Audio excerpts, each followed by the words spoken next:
أتدري من يزيل الهم إن ضاقت بك الدنيا، ومن يرعاك لا ينساك دوما كيفما تحيا.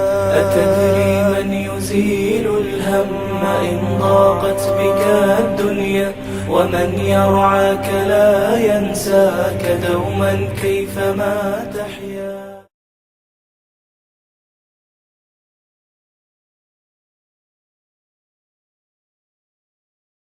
سنة الجمعة إن النبي صلى الله عليه وآله وسلم كان إذا صلاها في المسجد صلاها 4 ركعات. سنة الجمعة يصليها ركعتين ثم ركعتين.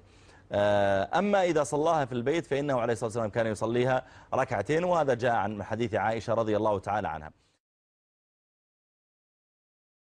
أتدري من يزيل الهم إن ضاقت بك الدنيا، ومن يرعاك لا ينساك دوما كيفما تحيا.